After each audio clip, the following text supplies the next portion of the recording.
ناظرین، اگر کسی جماعت کو کہا جائے کہ اپنے نظریے سے ہٹ جاؤ، اپنے مشن کو نرم کر دو، آواز کو دھیمی رکھو، اور بدلے میں مسجد بھی کھل جائے گی، اسیر بھی رہا ہو جائیں گے، پابندی بھی ختم ہو جائے گی، تو کیا ہوگا؟ آج ہم بات کریں گے ان اطلاعات کے مطابق جن کے مطابق تحریک لبیک کے قائدین پر شدید دباؤ ڈالا گیا، اور پھر آیا ایک ایسا جواب جس نے کارکنوں کے جذبات کو مزید بھڑکا دیا۔ ذرائع کے مطابق مختلف حلقوں کے طرف سے قائدین کو پیغام دیا گیا کہ حالات کو نارمل کرنے کے لیے چند شرائط ماننا ہوگی۔ کہا گیا ختم نبوت کا نام ویسے ہی استعمال کیا جائے جیسے دوسری تنظیمیں استعمال کرتی ہیں، اقلیتوں کے معاملے میں رویہ نرم رکھا جائے، احتجاج کیے جائے مگر صرف علامتی ہو، مرید کے واقعات پر خاموشی اختیار کی جائے، انتظامیہ کے ساتھ مکمل تعاون کیا جائے، اور یہ بھی کہا گیا کہ اگر یہ شرائط مان لی جائیں تو حالات فوراً بدل سکتے ہیں۔ ذرائع کے مطابق بدلے میں 3 بڑے پیشکش سامنے آئے ہیں۔ مسجد جو بند ہے، بند مسجد کو فوراً کھول دیا جائے گا، اور جتنے بھی کارکنان ہیں سب کو رہا کر دیا جائے گا۔ جماعت پر لگائی گئی پابندیاں ختم کر دی جائے گی، یعنی ایک طرف نظریاتی تبدیلی کی شرط اور دوسری طرف فوری ریلیف کی پیشکش۔ یہ وہ لمحہ تھا جہاں فیصلہ کرنا آسان نہ ہوتا ہے، اور یہ بات بھی سامنے آئی ہے کہ قائدین کی طرف سے انتہائی واضح اور سخت جواب دیا گیا۔ کہا گیا ہمارا مشن وہی ہے جو ہمارے بابا ہمیں سکھا کے گئے، یعنی خادم حسین رضوی صاحب۔ ہم مر جائیں گے، ظالم کی حمایت نہیں کریں گے، اور احرار اپنی روایت کو کبھی ترک نہیں کریں گے۔ اور مزید یہ بھی کہا کہ ہم نہ شیخ ہیں، نہ ملا ہے، نہ مصاحب ہیں، نہ لیڈر بھی ہے۔ جو خود نہیں کریں وہ دوسروں کو ہدایت نہیں کریں گے۔ یہ جواب سامنے آنے کے بعد کارکنوں میں نئی بحث شروع ہو گئی۔ کچھ لوگ کہہ رہے ہیں کہ یہ اصولی موقف ہے، اور کچھ لوگ کہتے ہیں حالات کو دیکھ کر حکمت عملی بدلنی چاہیے۔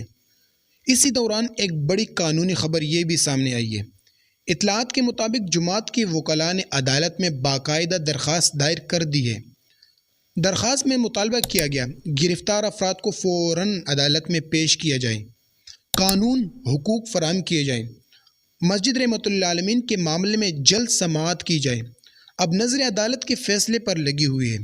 دوستو یاد رکھیے، جتنے بھی کارکنان ہیں سب پر دباؤ ڈالا گیا۔ سوشل میڈیا پر اس معاملے پر شدید رد عمل سامنے آیا ہے۔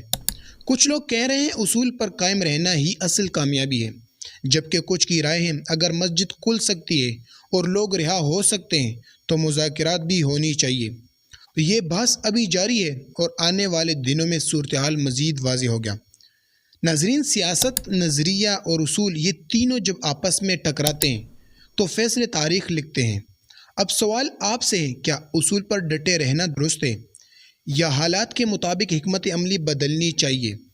دوستو یاد رکھیے، سعد حسین رضوی اور ان کے کارکنان اب بھی جیلوں میں ہیں، اور جیلوں کے بعد اتنے بڑے بڑے شرائط رکھ دیے حکومت نے، لیکن شرائط سے انکار کرنے والا یعنی ان کا لیڈر وہ اب بھی ڈٹا ہوا ہے۔ ابھی حکومت پریشان ہے کہ ہم کیا کریں، لیکن دوستو یاد رکھیے، مرید کے بعد جو کچھ بھی ہوا، حکومت چاہتی ہے کہ اس بات کو خاموش رکھا جائے، اور حکومت خود بھی کہتی ہے کہ مرید کے میں جو کچھ ہوا ہمیں نہیں پتہ۔ لیکن جب آپ کو نہیں پتہ تو یہ بات کس کو پتہ ہے؟ یاد رکھنی چاہیے، ملک پاکستان اگر ہے تو ان لوگوں کی وجہ سے ہے۔ یہ پرامن لوگ ہیں، پاکستانی پرامن لوگ ہیں، جن کے بڑوں نے قربانیاں دی تھی پاکستان کے لیے، اور آج بھی یہ قربانیوں کے لیے کھڑا ہے۔ اور آپ کو معلوم ہونا چاہیے کہ تحریک لبیک جو ہے خالی سیاسی جماعت نہیں ہے، ایک مذہبی جماعت بھی ہے۔ جن لوگوں نے وعدے رکھے ہیں، جن لوگوں نے مشن پر قائم رہنا سیکھا ہے، جو لوگ کڑے ہوتے ہیں تو اپنے دم کے سر پر، جب وہ نکلتے ہیں تو اپنے مشن کے ساتھ نکلتے ہیں، جب وہ دھرنا اور جلسہ نکالتا ہے تو ان کا مشن ایک ہوتا ہے، یعنی وہ یہ ہے کہ پاکستان کے اندر اسلام کو وہ اہمیت دیا جائے، اور اسلام کے ہر چیز کو وہ اہمیت دیا جائے۔ اور یاد رکھیے، پاکستان ہی اسلام کے نام پر بنا ہے، اور چاہیے کہ اس ملک کے اندر وہی نظام لاگو ہو جائے۔ بات سامنے آئی ہے کہ سعد رضوی اور ان کے قائدین اور رکن شورا، ان پر بڑا دباؤ ڈالا گیا، لیکن دباؤ کے باوجود وہ لوگ خاموش رہیں اور کوئی جواب نہیں دیا، اور کہا کہ ہم اپنے مشن سے ہٹنے والے نہیں ہیں۔ تو دوستو یہ ایک مذہبی اور سیاسی جماعت ہے۔ کسی کے ساتھ زیادتی کرنا یہ قانون کو نہیں چاہیے، اور قانون کو چاہیے کہ انصاف قائم کرے اور ہر ایک کو انصاف دینا چاہیے، اور انصاف دینا قانون کا حق ہے اور انصاف مانگنا عوام کا حق ہے۔ چاہیے کہ ملک پاکستان کے اندر امن آ جائے، معیشت زبردست ہو جائے اور ملک پاکستان ترقی کی جائے جیسے باہر ممالک کر رہے ہیں اپنی عوام کی حفاظت۔ تو عوام کا حق ہے، کیونکہ یہ جمہوریت ہے، ہر کسی کو یہ حق حاصل ہے کہ وہ اپنے حق کے لیے نکلے، لڑے۔ دوستو یاد رکھیے، ہمارا کام کسی پر تنقید نہیں کرنا بلکہ حق اور سچ بولنا، اور فیصلہ آپ لوگوں نے خود کرنا ہے۔ اور چینل پر نہیں تو کائنڈلی چینل کو سبسکرائب کر کے بیل آئیکن کو دبائیں اور کمنٹ کے اندر اپنی رائے ضرور دیجیے۔ ملتے ہیں اگلی ویڈیو میں۔